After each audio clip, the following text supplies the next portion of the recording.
Hi hello ನಮಸ್ಕಾರ. ನಾನು ನಿಮ್ಮ D boss inspirations page admin ಮಾತಾಡ್ತಾ ಇರೋದು. ದ್ವೇಷ ಎಲ್ಲವನ್ನ ಮೀರಿ ಯಾವ ಲೆವೆಲ್ಗೆ ಹೋಗಿದೆ ಅಂತ ಅಂದರೆ ಈ ಕೇಸಲ್ಲಿ ಅದು ಪ್ರತಿಯೊಬ್ಬ ಸಾಮಾನ್ಯ ಪ್ರಜೆಗೂ ಕಣ್ಣಲ್ಲಿ ಕಾಣಿಸ್ತಾ ಇದೆ. ಕಡೆಗೆ ದರ್ಶನ್ ಹಾಸಿಗೆ ಸಿಕ್ಕರೆ ಸಾಕು, ಜಿಮ್ ಸಿಕ್ಕರೆ ಸಾಕು ಅಂತ ಗೋಗರಿತಾ ಇದ್ದಾರೆ. ಅದು ಸಿಗ್ತಾ ಇಲ್ಲ. ಆದರೆ ರೇಪಿಸ್ಟ್ಗಳಿಗೆಲ್ಲ ಮೊಬೈಲ್ಗಳು ಸಿಕ್ಕಿವೆ. ಮೊಬೈಲಲ್ಲಿ ದಾಸ ಮಾಡ್ತಾ ಇದ್ದಾರೆ.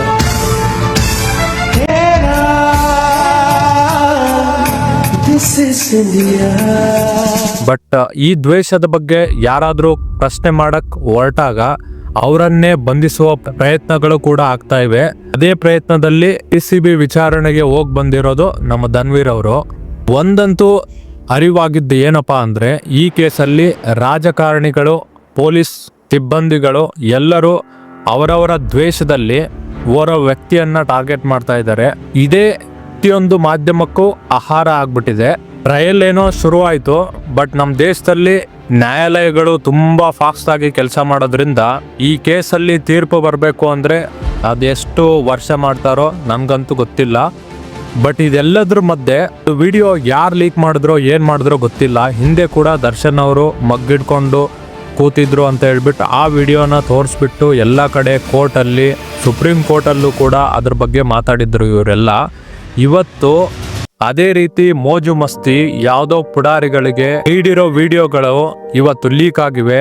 ಎಲ್ಲ ಕಡೆ ಅದ್ರ ಬಗ್ಗೆ ಪ್ರಶ್ನೆ ಮಾಡ್ತಾ ಇದ್ದಾರೆ ಅಂದಾಗ ಆ ವಿಡಿಯೋನ ಯಾರು ಲೀಕ್ ಮಾಡಿದ್ರು ಅನ್ನೋದಕ್ಕೂ ಇವರು ಕೇಸ್ ಹಾಕಿ ಆ ವ್ಯಕ್ತಿಗಳನ್ನ ವಿಚಾರಣೆ ಮಾಡಿ ಅವ್ರ ಮೇಲೆ ಕ್ರಮ ತಗೊಳ್ತಾರೆ ಅಂತ ಅಂದ್ರೆ ನಾವ್ ಯಾರೋ ಪ್ರಶ್ನೆ ಮಾಡ್ತಾ ಇಲ್ಲ. ಇಲ್ಲಿ ಒಬ್ಬ ಸಾಮಾನ್ಯ ಪ್ರಜೆ ಹೊರಗಡೆ ಇದ್ಕೊಂಡು ಏನಾದ್ರೂ ಒಂದು ಮಾಡಿದ್ರೆ ಪೊಲೀಸ್ ಸಿಬ್ಬಂದಿಗಳು ನಮ್ಮನ್ನ ಪ್ರಶ್ನೆ ಮಾಡ್ತಾರೆ, ನಮ್ಮನ್ನ ವಿಚಾರಣೆ ಮಾಡ್ತಾರೆ. ಬಟ್ ಆ ವ್ಯವಸ್ಥೆನೇ ತಪ್ಪಿ ಹೋದಾಗ ಅದನ್ನ ಪ್ರಶ್ನೆ ಯಾರಾದ್ರೂ ಮಾಡಕ್ ಹೊರಟ್ರೆ ಅವರನ್ನೇ ಇವತ್ತು ಬಂಧಿಸಿ ವಿಚಾರಣೆ ಮಾಡ್ತಾರಂದ್ರೆ ನಮ್ಮ ದೇಶದಲ್ಲಿ ಕಾನೂನು ಎಲ್ಲೆಲ್ಲಿ ಹೋಗ್ತಾ ಇದೆ. ಭಾರತದ ಸಂವಿಧಾನದ 14ನೇ ವಿಧಿ ಆರ್ಟಿಕಲ್ 14 ಹೇಳುತ್ತೆ, ಭಾರತದಲ್ಲಿ ಎಲ್ಲರೂ ಸಮಾನರು, ಕಾನೂನಿನ ಮುಂದೆ ಆಗ್ಲಿ ಯಾವುದ್ರಲ್ಲೇ ಆಗ್ಲಿ. ಬಟ್ ಈ ಆರ್ಟಿಕಲ್ಲು ನಮ್ಮ ದೇಶದಲ್ಲಿ ಇಲ್ಲಿ ತನಕನೂ ಮೋಸ್ಟ್ ಮಿಸ್ಯೂಸ್ಡ್ ಅಂಡ್ ಅಷ್ಟು ವರ್ಸ್ಟ್ ಆಗಿ ಇಂಪ್ಲಿಮೆಂಟ್ ಆಗಿದೆ ಅನ್ನೋದು 1950ರಿಂದ ಇಲ್ಲಿ ತನಕನೂ ಅದು ಗೊತ್ತು ನಮ್ಗೆಲ್ರಿಗೂ. ಅಲ್ಲ ಗುರು, ಅದು ಯಾವನೋ ಒಳಗಡೆ ಇರೋದು ವಿಡಿಯೋ ಲೀಕ್ ಮಾಡಿದ್ದಾರೆ. ಇವತ್ತು ಆ ವಿಡಿಯೋಗಳದೆಲ್ಲ ಅಲ್ಲಿ ಮೋಜು ಮಸ್ತಿ ನಡೀತಾ ಇದೆ ಅನ್ನೋದು ವಿಡಿಯೋಗಳು ಎಲ್ಲ ಕಡೆ ಪ್ರಶ್ನೆ ಆಗ್ತಿದೆ ಅಂದರೆ ಅದಕ್ಕೂ ಕೂಡ ನೀವು ದರ್ಶನ್ ಆಪ್ತರನ್ನೇ ಬಳಸ್ಕೊತಾ ಇದ್ದೀರಾ ವಿಚಾರಣೆಗಾಗ್ಲಿ ಎಲ್ಲದಕ್ಕೂ ಆಗ್ಲಿ ಅಂತಂದ್ರೆ ಹಾಗಾದ್ರೆ ಪ್ರತಿಯೊಬ್ಬ ವ್ಯಕ್ತಿಗಳಿಗೆ ಏನೇನು ಮೋಜು ಮಸ್ತಿ ಸಿಗ್ತಾ ಇದೆಯಲ್ಲ ಅದನ್ನು ಕೂಡ ದರ್ಶನ್ ಆಪ್ತರೇ ಕೊಟ್ಟಿರ್ಬೋದು ಅಂತ ನಿಮ್ ಪ್ರಕಾರ? ಹಾಗಾದ್ರೆ ಒಟ್ನಲ್ಲಿ ಇದು ಹೆಂಗಾಗ್ಬಿಟ್ಟಿದೆ ಅಂದ್ರೆ ಕಳ್ಳರನ್ನ ಹುಡುಕ್ರು ಅಂತಂದ್ರೆ ಕಳ್ಳನ್ನ ಹುಡುಕೊಡೋರ್ನೇ ಇವರು ಹುಡುಕ್ತಾ ಇದ್ದಾರೆ. ಇದೇ ನಮ್ಮ ದುರಾದೃಷ್ಟ. ಅಲ್ಲ, ನೀವು ಒಬ್ಬ ವ್ಯಕ್ತಿನ ಅದೆಷ್ಟು ನೀವು ಟಾರ್ಗೆಟ್ ಮಾಡ್ಬೋದು, ಅದನ್ನೆಲ್ಲ ಮೀರಿ ಮಾಡ್ತಾ ಇದ್ದೀರಾ. ಇಷ್ಟೊಂದು ಟಾರ್ಗೆಟ್ ಅನ್ನೋದು ಅವ್ರಿಗೆ ಮಾಡೋ ಅವಶ್ಯಕತೆನೇ ಇರಲಿಲ್ಲ. ಅವ್ರದ್ದು ಕೊಡುಗೆ, ಅವರು ಕರ್ನಾಟಕಕ್ಕೆ ನೀಡಿದಂಥ ಕೊಡುಗೆ, ಅವರು ಕಟ್ಟಿದಂಥ ಟ್ಯಾಕ್ಸು, ಅವರು ಕೊಟ್ಟಂತ ಎಂಪ್ಲಾಯ್ಮೆಂಟು, ಮಾಡಿದಂಥ ಆ ದಾನ ಧರ್ಮ ಸಹಾಯ, ಹಿಂದಿನ ಗೌರ್ಮೆಂಟಲ್ಲಿ ಫಾರೆಸ್ಟ್ ಅಂಬಾಸಿಡರ್ ಆಗಿ ಅವಾಗ ಅವ್ರು ಮಾಡಿದಂತ ಕಾಂಟ್ರಿಬ್ಯೂಷನ್ ಎಲ್ಲಾನು ನೆನ್ಸ್ಕೊಂಡ್ರೆ ಇವತ್ತು ವ್ಯಕ್ತಿಗೆ ಸರ್ಕಾರ ಮತ್ತು ಕಾನೂನು ಯಾವುದೇ ರೀತಿ ತೊಂದರೆ ಕೊಡಬಾರ್ದಾಗಿತ್ತು. ಬಟ್ ತಪ್ಪು ಎಲ್ಲರೂ ಮಾಡ್ತಾರೆ. ಇವತ್ತು ಅವ್ರ ಶಿಕ್ಷೆ ಅನುಭವಿಸ್ತಾ ಇದ್ದಾರೆ, ಒಪ್ಕೊಳ್ಳೋಣ. ಬಟ್ ಎಲ್ಲ ಸಮಸ್ಯೆಗಳಿಗೂ ದರ್ಶನ್ನೇ ಕಾರಣ, ದರ್ಶನ್ ಆಪ್ತರೇ ಕಾರಣ ಅಂತ ಎಲ್ಲರೂ ಪ್ರಶ್ನೆ ಮಾಡ್ತಾ ಇದ್ದೀರಾ. ಇನ್ನು ಕೆಲವೊಬ್ರು ದರ್ಶನ್ ಅಭಿಮಾನಿಗಳು ಸರಿ ಇಲ್ಲ, ಅನ್ಎಜುಕೇಟೆಡ್ಸು, ಹಾಗೆ ಹೀಗೆ ಅಂತ ಅವರು ಏನೋ ಒಂದು ಕಮೆಂಟ್ ಮಾಡಿದ್ರು ಅಂತ ಹೇಳ್ಬಿಟ್ಟು ಪೊಲೀಸಲ್ಲಿ ಹಿಡ್ಕೊಟ್ಟು ಅವರನ್ನು ಬಂಧಿಸಿ ಆಯಿತು. ಸೊ ಇವಾಗ ದರ್ಶನ್ ಅವರ ಅಭಿಮಾನಿಗಳನ್ನು ನೀವು ಬಿಡಲಿಲ್ಲ, ದರ್ಶನ್ ಅವ್ರನ್ನಂತೂ ಬಿಡ್ತಾನೆ ಇಲ್ಲ, ದರ್ಶನ್ ಅವರ ಆಪ್ತರನ್ನು ಬಿಡ್ತಾ ಇಲ್ಲ. ಒಟ್ಟಿನಲ್ಲಿ ಒಬ್ಬ ವ್ಯಕ್ತಿಯನ್ನ ನೀವು ಎಷ್ಟು ಮಿಸ್ಯೂಸ್ ಮಾಡ್ಕೋಬಹುದು, ಅವ್ರ ಹೆಸರನ್ನ, ಅವ್ರು ಗಳಿಸಿದಂಥ ಅಭಿಮಾನವನ್ನ ಅದೆಷ್ಟು ಮಾಡ್ತಾ ಇದ್ದೀರಾ. ನಿಮ್ಮೆಲ್ಲರಿಗೂ ಒಂದು ಭಯ ಇದೆ, ಆ ವ್ಯಕ್ತಿ ಆಚೆ ಬಂದು ಏನಾದರೂ ಒಂದು ದೊಡ್ಡ ರಾಜಕಾರಣಿ ಆಗ್ಬೋದು ಅಥವಾ ಇವತ್ತಿರೋ ಹೆಸರು ಇನ್ನೂ ಬೃಹತ್ ಮಟ್ಟಕ್ಕೆ ಹೋಗ್ಬೋದೇನೋ ಅಂತ ಆ ಭಯನೇ ನಿಮ್ಗೆ ಇದೆಲ್ಲ ಮಾಡಿಸ್ತಾ ಇದೆ. ಬಟ್ ಮೇಲೆ ಒಬ್ಬ ಭಗವಂತ ಅನ್ನೋನಿದ್ರೆ ಅವ್ರು ನೋಡ್ತಾ ಇರ್ತಾನೆ ಯಾರ್ಯಾರು ಏನೇನು ಮಾಡ್ತಾ ಇದ್ದಾರೆ ಒಬ್ಬ ವ್ಯಕ್ತಿನ ಹೆಸರು ತುಳಿಯೋಕ್ಕೆ, ಆ ವ್ಯಕ್ತಿಯನ್ನು ತುಳಿಯೋಕ್ಕೆ ಅಂತ. ಆ ಎಲ್ಲ ಒಂದು ಅವರ ಇವತ್ತಿನ ನೋವಿಗೆ, ಎಲ್ಲ ಅಭಿಮಾನಿಗಳ, ಅವರ ಆಪ್ತರ ಕಣ್ಣೀರಿಗೆ, ಅವರ ಕುಟುಂಬದ ಸಹಚರರ ಕಣ್ಣೀರಿಗೆ, ಪ್ರತಿಯೊಬ್ಬರ ಕಣ್ಣೀರಿಗೂ ಬೆಲೆ ಸಿಗುತ್ತೆ. ಕರ್ಮ ಅನ್ನೋದು ಯಾರನ್ನು ಬಿಡಲ್ಲ. ಎಷ್ಟು ವರ್ಷ ಆಗುತ್ತೋ ಗೊತ್ತಿಲ್ಲ ಗುರು ಒಳ್ಳೇದಾಗಕ್ಕೆ, ಬಟ್ ಖಂಡಿತ ಒಳ್ಳೇದಾಗುತ್ತೆ. ಅವತ್ತು ಆ ಒಳ್ಳೇದಾದಾಗ ಇವತ್ತು ಯಾರ್ಯಾರು ಇವ್ರ ಹೆಸರು ಹೇಳ್ಕೊಂಡು ಜೀವನ ಮಾಡ್ತಾ ಇದ್ದಾರೆ, ಇವ್ರ ಹೆಸರು ಹೇಳ್ಕೊಂಡು ಅದನ್ನ ಮಿಸ್ಯೂಸ್ ಮಾಡ್ಕೊಂಡು ಜೀವನ ಮಾಡ್ತಾ ಇದ್ದಾರೆ, ಅವರೆಲ್ಲರಿಗೂ ಒಂದು ಆನ್ಸರ್ ಅನ್ನೋದು ಸಿಗುತ್ತೆ. ಅದಕ್ಕೋಸ್ಕರ ನಾವೆಲ್ಲರೂ ಕಾದು ಆಗೋ ಬದಲಾವಣೆಗಳನ್ನ ನೋಡೋಣ. ಅಲ್ಲಿ ತನಕ ಮೌನ, ತಾಳ್ಮೆ, ನಂಬಿಕೆ ಇವು 3 ನಮ್ಮ ಅಸ್ತ್ರ ಆಗಿರ್ಲಿ. ನಮ್ಮ ದರ್ಶನ್ ಸರ್ ಸೆಲೆಬ್ರಿಟಿಗಳಿಗೆ ಕಣ್ಮುಂದೆ ಪ್ರತಿಯೊಬ್ಬರಿಗೂ ಒಂದು ಮಹತ್ತರವಾದ ಒಂದು ಟಾಸ್ಕ್ ಅನ್ನೋದಿದೆ. ಒಬ್ಬ ವ್ಯಕ್ತಿನ ಇವತ್ತು ತುಳಿಬೇಕು ಅಂದ್ರೆ ಎಷ್ಟು ಪ್ರಯತ್ನ ಮಾಡಬೇಕು ಅಷ್ಟನ್ನು ಮಾಡ್ತಾ ಇದ್ದಾರೆ. ಇವತ್ತು ನಮ್ಮ ಮುಂದೆ ಇರೋ ಮಹಾ ಅಗ್ನಿ ಪರೀಕ್ಷೆ ಅಂದ್ರೆ ಮುಂದಿನ ತಿಂಗಳು 12ನೇ ತಾರೀಕು ಬರುವಂತ ನಮ್ಮ ದಿ ಡೆವಿಲ್ ಚಿತ್ರ. ನಿರ್ಮಾಪಕರಾಗಿರ್ಬೋದು, ನಮ್ಮ ನಟ ದರ್ಶನ್ ಅವರಾಗಿರ್ಬೋದು, ಸಹಚರ ಎಲ್ಲ ನಟರು ಕೂಡ ಹಗಲು ರಾತ್ರಿ ದುಡ್ದು ಈ ಚಿತ್ರಕ್ಕೆ ಕೆಲಸ ಮಾಡಿದ್ದಾರೆ.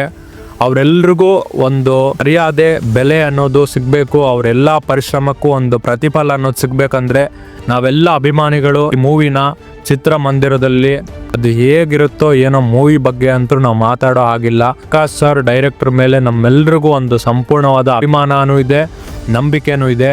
ಅವ್ರು ಯಾವತ್ತೂ ಅಭಿಮಾನಿಗಳಿಗೆ ಡಿಸಪಾಯಿಂಟ್ ಮಾಡಿಲ್ಲ. ಸೊ ನಾವು ಇವಾಗ ನಮ್ಮೆಲ್ಲರ ಗಮನ ಇಲ್ಲಿ ಏನೇನು ಆಗ್ತಾ ಇದೆ ಇದೆಲ್ಲ ಬೇಕಾಗಿಲ್ಲ. ನಮ್ಮೆಲ್ಲರ ಗಮನ ಇವಾಗ ಸಂಪೂರ್ಣವಾಗಿ ಡೆವಿಲ್ ಚಿತ್ರದ ಪ್ರಮೋಷನ್ ಮೇಲೆ ಇರಬೇಕು. ಡೆವಿಲ್ ಚಿತ್ರದ ಮಹತ್ತರವಾದ ಅಪ್ಡೇಟ್ಗಳು ಈ ತಿಂಗಳು ಪೂರ್ತಿ ಬರ್ತಾ ಹೋಗ್ತವೆ. ಬಿಕಾಸ್ ಇರೋದೇ 30 ದಿನ. ಈ 30 ದಿನದಲ್ಲಿ ಅದು ಎಷ್ಟು ಮೂವಿ ರೀಚ್ ಆಗುತ್ತೋ ಏನೋ. ಈ ನಮ್ಮ ದರ್ಶನ್ ಸರ್ಗೆ ಇವಾಗಿರೋ ಪರಿಸ್ಥಿತಿ ಏನೇ ಕೆಟ್ಟದಾಗಿರೋ ಪ್ರಮೋಷನ್ ಅನ್ನೋದು ರಿಕ್ವೈರ್ಮೆಂಟೇ ಇಲ್ಲ. ಬಟ್ ಆ್ಯಸ್ ಯೂಶುವಲ್ ಪ್ರಮೋಷನ್ ಅನ್ನೋದು ಮಾಡ್ತಾ ಇದ್ದೀವಿ. ಥಿಯೇಟರ್ಗಳಲ್ಲಿ ಡೆವಿಲ್ ಚಿತ್ರದ ಕಟ್ಔಟ್ ಹಾಕೊಂಡು ಅವ್ರ ಮೂವಿಗೆ ಶೂಟಿಂಗ್ ಮಾಡ್ತಾ ಇದ್ದಾರಂತೆ. ಸೊ ಅದು ನವರಂಗ್ ಥಿಯೇಟ್ರಲ್ಲಿ. ಅದೊಂದು ವಿಷಯ ಕೇಳಿ ಖುಷಿ ಆಯಿತು. ಇವಾಗ ನಮ್ಮೆಲ್ಲರ ಗಮನ ನೆಕ್ಸ್ಟ್ 30 days ಓನ್ಲಿ ಡೆವಿಲ್, ಓಕೆನಾ? ಪ್ರತಿಯೊಬ್ಬರು ಕೂಡ ಬರೋ ಸಾಂಗ್ ಆಗಿರ್ಬೋದು, ಇನ್ನೇ ಒಂದು 2 ಸಾಂಗ್ ಇದೆ. ಒಂದು major song, may be emotional song, ಅದು ಡೈರೆಕ್ಟ್ ಥಿಯೇಟ್ರಲ್ಲೇ ರಿಲೀಸ್ ಆಗ್ಬೋದು ಅಂತ ನಂಬಿಕೆ ಇದೆ. ಸೊ ಇನ್ನು 2 ಅಂತೂ ಸಾಂಗ್ ಇದೆ. ಸೊ 2 ಸಾಂಗು ಮತ್ತು ಟ್ರೈಲರು ಏನು ಬರುತ್ತೋ ಗೊತ್ತಿಲ್ಲ. ಬಟ್ ಒಂದು ಈವೆಂಟ್ ಮಾಡೋ ಅಂಥ ಅವಶ್ಯಕತೆನೂ ಇದೆ. ಒಂದು ಈವೆಂಟು ಕೂಡ ಮಾಡ್ಬೋದು ಇವರು. ಸೊ ನಮ್ಮ ಆಪ್ತರಾದಂಥ ಧನ್ವೀರ್ ಅವರಿಂದ ಹಿಡ್ಕೊಂಡು, ರಚಿತಾ ರಾಮ್ ಅವರಿಂದ ಹಿಡ್ಕೊಂಡು, ದರ್ಶನ್ ಸರ್ ಬಂಧು ಬಳಗದವರು ಎಷ್ಟು ಆಪ್ತರಿದ್ದಾರೆ, ಅವರೆಲ್ಲರೂ ಈ ಚಿತ್ರನ ಪ್ರಮೋಟ್ ಮಾಡ್ತಾರೆ. ಅವರೆಲ್ಲರಿಗಿಂತ ಮುಖ್ಯವಾಗಿ ನಾವಿದ್ದೀವಿ, ಕೋಟ್ಯಾಂತರ ಸೆಲೆಬ್ರಿಟಿಗಳು. ನಾವು ಈ ಚಿತ್ರನ ಮೆರೆಸ್ಬೇಕು. ಡೆವಿಲ್ ಚಿತ್ರ ದೇಶದ ಒಂದು ಸೆನ್ಸೇಷನ್ ಆಗಬೇಕು. ಒಬ್ಬ ವ್ಯಕ್ತಿ 4 ಗೋಡೆ ಮಧ್ಯೆ ಇದ್ರೂ ಅವನ ಅಭಿಮಾನ ಅನ್ನೋದು ಎಷ್ಟಿದೆ, ಅವನ ನಟನೆಗೆ ಜನ ಎಷ್ಟು ಪ್ರಾಮುಖ್ಯತೆ ಕೊಡ್ತಾ ಇದ್ದಾರೆ, ಅವನಿಗೆ ಯಾಕೆ ಬಾಕ್ಸ್ ಆಫೀಸ್ ಸುಲ್ತಾನ ಅಂತ ಕರೀತಾರೆ ಅನ್ನೋದನ್ನ ಪ್ರೂವ್ ಮಾಡುವಂಥ ಒಂದು ಸುವರ್ಣ ಅವಕಾಶ ನಮ್ಮೆಲ್ಲರಿಗೂ ಇದೆ. ಈ ಅವಕಾಶವನ್ನ ನಾವು ಸದುಪಯೋಗ ಪಡಿಸ್ಕೊಳ್ಳೋಣ.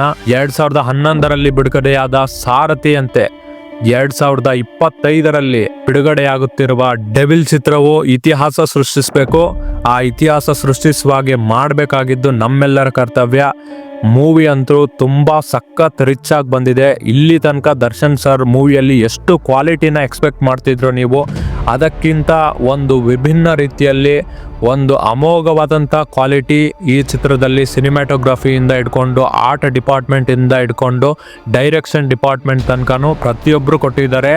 ಮೂವಿಗೆ ಸಾಕಷ್ಟು ಬಂಡವಾಳ ಹೂಡಿದ್ದಾರೆ. ಇದೆಲ್ಲದಕ್ಕೂ ನಾವು ಬಾಕ್ಸ್ ಆಫೀಸಲ್ಲಿ ಡಿಸೆಂಬರ್ 12ಕ್ಕೆ ಎಲ್ರಿಗೂ ಉತ್ತರ ಕೊಡಲೇಬೇಕು. ಇದನ್ನ ಚಾಲೆಂಜಿಂಗ್ ಸ್ಟಾರ್ ಫ್ಯಾನ್ಸ್ ಆಗಿ ಚಾಲೆಂಜ್ ಆಗಿ ತಗೊಳ್ಳೇಬೇಕು ನಾವು. ಯಾವುದೇ ಕಾರಣಕ್ಕೂ ಇವತ್ತು ಯಾರ್ಯಾರು ನಮ್ಮ ಬಗ್ಗೆ ಮಾತಾಡಿದ್ದಾರೆ ಪ್ರತಿಯೊಬ್ಬರಿಗೂ ಉತ್ತರ ಕೊಡೋದು ಡಿಸೆಂಬರ್ 12ಕ್ಕೆ. ಅಲ್ಲಿ ತನಕ ಅವ್ರು ಏನೇನು ಮಾತಾಡ್ತಾರೋ ಎಲ್ಲ ಮಾತಾಡಲಿ, ನಾವು ಸುಮ್ಮನೆ ಮೌನವಾಗಿರೋಣ. ನಮ್ಮ ಕೆಲಸ ಡೆವಿಲ್ ಪ್ರಮೋಷನ್ನು. ಬಿಡುಗಡೆ ಆಗುವಂಥ ಇನ್ನು 2 ಮಾಸ್ ಸಾಂಗ್ಸು ಸಕ್ಕತ್ತಾಗಿರುತ್ತೆ. ಒಂದು ಟೈಟಲ್ ಟ್ರ್ಯಾಕ್ ಅಂತೂ ನಾನಂತೂ ಸಿಕ್ಕಾಪಡೆ ವೆಯ್ಟ್ ಮಾಡ್ತಾ ಇದ್ದೀನಿ. ಆ್ಯಂಡ್ ಇನ್ನೊಂದು ಮೆಲೋಡಿಯಸ್ ಸಾಂಗ್ ಇದೆ, ಅದಂತೂ ಅಮೇಝಿಂಗ್ ಆಗಿರುತ್ತೆ. ಪ್ರತಿಯೊಬ್ಬ ಪ್ರೇಮಿಗೂ, ಪ್ರತಿಯೊಬ್ಬ ಮೆಲೋಡಿ ಲವರ್ಸ್ಗೂ ಹೃದಯ ಮುಟ್ಟುತ್ತೆ. ಸ್ವಲ್ಪ ವೆಯ್ಟ್ ಮಾಡಿ, ಆದಷ್ಟು ಬೇಗ ನಿಮ್ಗೆಲ್ಲನೂ ಗೊತ್ತಾಗುತ್ತೆ. ಸೊ ಲಾಸ್ಟ್ 30 ಡೇಸು ನಮ್ಮೆಲ್ಲರ ಮೈಂಡಲ್ಲಿ ದಿ ಡೆವಿಲ್ ಒಂದೇ ಇರಬೇಕು. ಡಿಸೆಂಬರ್ 12 2025ಕ್ಕೆ ನಾವು ಇತಿಹಾಸ ಸೃಷ್ಟಿಸೋಣ. ಪ್ರತಿಯೊಬ್ಬರಿಗೂ ಅಭಿಮಾನ ಅನ್ನೋದು ಎಷ್ಟು ಪ್ರಾಮುಖ್ಯತೆ ಅನ್ನೋದು ತೋರಿಸೋಣ. ಅವತ್ತು ಯಾರೋ ಒಂದು ನ್ಯೂಸ್ ಆ್ಯಂಕರ್ ಹೇಳ್ತಾ ಇದ್ರು, ಅಭಿಮಾನಿಗಳೆಲ್ಲ ವೋಟ್ ಆಗಿ ಕನ್ವರ್ಟ್ ಆಗಲ್ಲ, ಯಾರೋ ರಾಜಕೀಯಕ್ಕೆ ಬರ್ಬೋದು ಅಂತ ದರ್ಶನ್ ಅವ್ರಿಗೆ ಹಿಂಗೆ ಮಾಡ್ತಿರ್ಬೋದು ಅಂತ ಕೇಳಿದಾಗ ಅವ್ರು ಹಿಂಗೆ ಹೇಳೋದು, ಅವ್ರಿಗೆ ನಾನು ಇಷ್ಟೇ ಹೇಳೋದು, ನೀವು ಯಾರು ಕೂಡ ಎಲ್ಲೂ ಹೋಗಲ್ಲ. ನೀವೆಲ್ಲ ಆ್ಯಂಕರ್ಸು ತುಂಬ ಯಂಗ್ಸ್ಟರ್ಸ್ ಇದ್ದೀರಾ. ನಿಮ್ಮದು ಆಯಸ್ಸು ಅನ್ನೋದು ದೇವ್ರು ನಿಮ್ಗೆ ಇನ್ನೂ ಜಾಸ್ತಿ ಕೊಟ್ಟಿದ್ರೆ ತುಂಬ ವರ್ಷ ಇರ್ತೀರಾ. ಏನೇನಾಗುತ್ತೆ ಅನ್ನೋದು ನಿಮ್ಮ ಪ್ರತಿಯೊಬ್ಬರು ಕಣ್ಮುಂದೆನೇ ಹೇಳ್ತಾ ಇರ್ತೀರಾ. ಇವತ್ತು ಕೊಲೆ ಆರೋಪಿ ಅಂದವರು ಮುಂದೆ ಬೇರೆ ಏನೋ ಅನ್ಬೋದು ನೀವೇ ನಿಮ್ಮ ಬಾಯಿಂದಾನೆ. Just wait and watch. ವಿಚಾರಣೆ ಮುಗಿಸ್ಬಂದ ತಕ್ಷಣನೂ ನಮ್ಮ ಧನ್ವೀರ್ ಸರ್ ಅವರು ಒಂದು ಸ್ಟೇಟಸ್ ಹಾಕೊಂಡ್ರು, ಸ್ಟೋರಿ ಹಾಕೊಂಡ್ರು. ಉಸಿರಿರೋವರೆಗೂ ಕೊನೆ ತನಕ ಇರ್ತೀವಿ ಅಂತ ಕಾಟೇರ ಸಾಂಗ್ ಹಾಕೊಂಡು. ಅಲ್ಲೇ ಗೊತ್ತಾಗುತ್ತೆ ಆ ವ್ಯಕ್ತಿ ದರ್ಶನ್ ಸರ್ ಜೊತೆಗೆ ಎಷ್ಟು ಭದ್ರವಾಗಿ ನಿಂತ್ಬಿಟ್ಟಿದಾರಂತ. ಈ ವ್ಯಕ್ತಿಯ ಋಣನ ನಾವು ಅಭಿಮಾನಿಗಳು ಯಾವತ್ತೂ ಮರೆಯಲ್ಲ. ಹೀಗೆ ನಮ್ಮ ದರ್ಶನ್ ಸರ್ ಜೊತೆ ನಿಂತಿರೋರು ತುಂಬ ಕಡಿಮೆ ಜನ, ಅಷ್ಟಾದ್ರೂ ಜನ ನಿಂತ್ಕೊಂಡಿದ್ದಾರೆ. ಅವರನ್ನು ನಾವು ಯಾವತ್ತೂ ಕೊನೆ ತನಕ ನೆನ್ಪಿಟ್ಕೊತೀವಿ. ಮತ್ತು ಇವತ್ತು ನಮ್ಮ ಅತ್ತಿಗೆ ಅವರ ಬರ್ಡೇ. ನಮ್ಮ ದರ್ಶನ್ ಸರ್ ಜೀವನದಲ್ಲಿ ಇಂಥವ್ರನ್ನ ತಮ್ಮ ಸತಿಯಾಗಿ ಪಡೆಯೋದಕ್ಕೆ ಅದೆಷ್ಟೋ ಪುಣ್ಯ ಮಾಡಿದ್ರು. ಇವತ್ತು ಪ್ರಪಂಚವೇ ಅವ್ರು ಎದುರಾದ್ರೂ ಕೂಡ ಜೊತೆಯಲ್ಲಿ ನಾನಿದ್ದೀನಿ ಅಂತ ಭದ್ರವಾಗಿ ನಿಂತ್ಕೊಂಡಿದ್ದಾರೆ. ಇದು ನಮ್ಮ ಭಾರತದಲ್ಲಿ ಸತಿ ಪತಿಯ ಸಂಬಂಧ ಅನ್ನೋದು ಎಷ್ಟು ಪ್ರಾಮುಖ್ಯತೆ ಅನ್ನೋದಕ್ಕೆಲ್ಲದಕ್ಕೂ ಉದಾಹರಣೆ. ಸ್ತ್ರೀ ಕುಲಕ್ಕೆ ಮಾದರಿ. ನಮ್ಮ ಕಡೆಯಿಂದ ನಮ್ಮ ಅತ್ತಿಗೆ ವಿಜಯಲಕ್ಷ್ಮಿ ದರ್ಶನ್ ತೂಗುದೀಪ ಅವ್ರಿಗೆ ಹುಟ್ಟುಹಬ್ಬದ ಹಾರ್ದಿಕ ಶುಭಾಶಯಗಳು. ಒಬ್ಬ ವ್ಯಕ್ತಿಯಲ್ಲಿ ಸಾವಿರಾರು ನ್ಯೂನ್ಯತೆಗಳಿದ್ರು ಒಂದು ಒಳ್ಳೆಯದನ್ನ ನಾವು ಗುರುತಿಸ್ಬೇಕಂತೆ. ಬಟ್ ಇವತ್ತು ನಾವು ಸಾವಿರಾರು ಒಳ್ಳೆಯತನ ಇದ್ರೂ ಒಂದು ನ್ಯೂನ್ಯತೆಯಿಂದ ದ್ವೇಷ ಅನ್ನೋದು ಆ ವ್ಯಕ್ತಿನ ತುಳಿಬೇಕು ಅಂತ ಎಷ್ಟೋ ಪ್ರಯತ್ನ ಪಡ್ತಾ ಇದ್ದೀವಿ. ಇಲ್ಲಿ ತನಕನೂ ನಮ್ಮ ಸಮಾಜ ಶ್ರೀರಾಮ, ವಾಸುದೇವ ಕೃಷ್ಣ ಎಲ್ಲರೂ ತುಂಬ ಒಳ್ಳೆಯವರು ಅಂತ ಸಮಾಜಕ್ಕೆ ಹೇಳಿ ಎದುರುಗಡೆ ಇದ್ದಂಥ ರಾವಣ ಮತ್ತು ದುರ್ಯೋಧನನ ಕಂಪ್ಲೀಟ್ ಆಗಿ ವಿಲನ್ ಆಗಿ ಮಾಡಿಬಿಟ್ರು. ಬಟ್ ನೀವೇ ಹೇಳಿ, ರಾಮ ಮತ್ತು ಶ್ರೀಕೃಷ್ಣನಲ್ಲೂ ತಪ್ಪುಗಳಿರ್ಲಿಲ್ವಾ? ರಾವಣ ಮತ್ತು ದುರ್ಯೋಧನನಲ್ಲೂ ಯಾವುದು ಒಳ್ಳೆ ಗುಣನೇ ಇರಲಿಲ್ವಾ?